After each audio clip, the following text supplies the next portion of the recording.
Des élevages, des vignes, des arbres fruitiers. Plus loin, un village avec son bourg ancien et ses nouveaux lotissements. Peut-être même une ville qui chaque année s'étend. Ce territoire agricole est entretenu et exploité par des agriculteurs.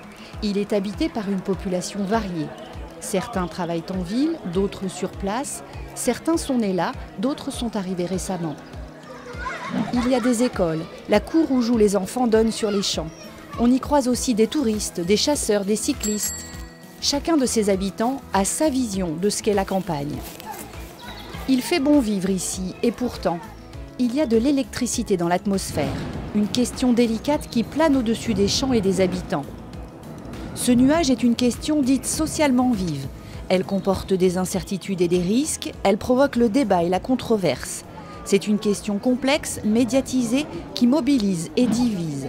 C'est surtout une question pour laquelle il est vain de chercher une unique bonne réponse, car elle n'existe pas.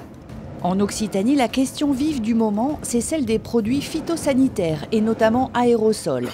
Un nuage têtu qui ne se dissipe pas. Et même si certains habitants ne le voient pas encore, cette question des phytosanitaires embarrasse beaucoup d'acteurs du territoire, qui ne peuvent ni l'oublier ni s'en emparer. Les services de l'État, DRAF, DREAL et ARS, tenus de faire appliquer les lois, mais éloignés du terrain. Les collectivités, les élus, au contact de tous, dont le pouvoir est limité par l'éclatement des responsabilités.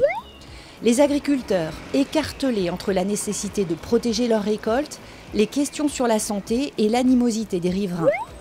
Les habitants inquiets pour leurs enfants, qui veulent manger bio, mais pas cher. Les militants associatifs qui réclament la sortie des pesticides en raison de leur impact.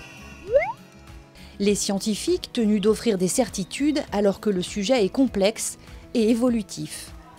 Régulièrement, la question provoque des frictions et peu à peu, le nuage se charge d'électricité. Pour les services de l'État, la question monte en intensité.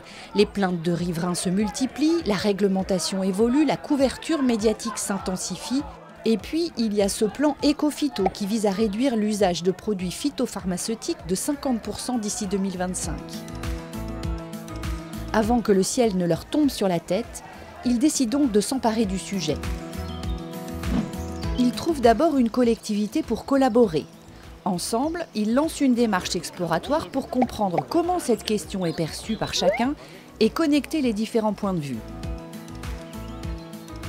Ils font appel pour cela à un tiers facilitateur, un opérateur indépendant qui a vu d'autres territoires sur lesquels planaient d'autres nuages. Les nuages, il connaît.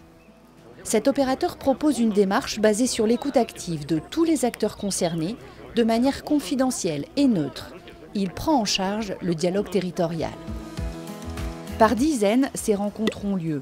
Elles permettent d'abord de mesurer que les acteurs ont des ressentis très différents. Personnellement, je ne suis pas inquiet par rapport à un problème de santé lié à l'exposition aux pesticides. L'exposition aux phyto, je suis le premier touché. Mon papa est mort d'une maladie neurodégénérative. Je m'inquiète pas tellement pour la santé humaine, mais je m'inquiète pour les insectes pollinisateurs. Ils partagent le sentiment qu'une prise de conscience est en cours. La parole recueillie permet aussi d'ancrer le sujet dans le vécu. Quand je vois arriver un gars à vélo, je m'arrête d'épandre. Les audités reconnaissent tous la difficulté pour les agriculteurs et le besoin d'un soutien à cette filière. L'agriculteur, à partir du moment où il sort avec le pulvé, il est assimilé à un pollueur, qu'il passe une argile, un bacille ou un glyphosate. Parfois, j'écoute des amis, ils disent tout et son contraire. En matière de consommation, pour eux, d'un côté, il faut que vous ayez 0 bactéries, que ce soit stérile, et d'un autre côté, il faut du bio. Est-ce qu'on veut vraiment nous garder ? Émerge le souhait d'un dialogue ouvert, de rencontres et le besoin d'une volonté politique qui donne un cap et des moyens financiers, mais sans contraintes réglementaires. J'aimerais qu'on puisse discuter, que chacun apporte sa pierre. Arrêtez de nous monter les uns contre les autres. La population devrait rediscuter avec le monde paysan. Finalement, arrive la restitution de ce premier audit. Une rencontre organisée sur le territoire pour présenter les paroles recueillies, dégager les points de convergence, ébaucher une vision globale. Ce premier dialogue sera suivi d'autres pour définir des moyens d'action. On cherchera à concilier le socialement juste et le scientifiquement valide.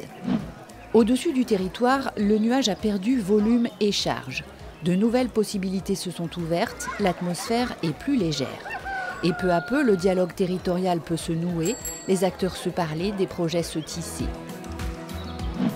Écoute active et dialogue, ne pourrait-on pas sur d'autres territoires s'emparer ainsi d'autres nuages, que ces questions socialement vives deviennent tout simplement vivantes ?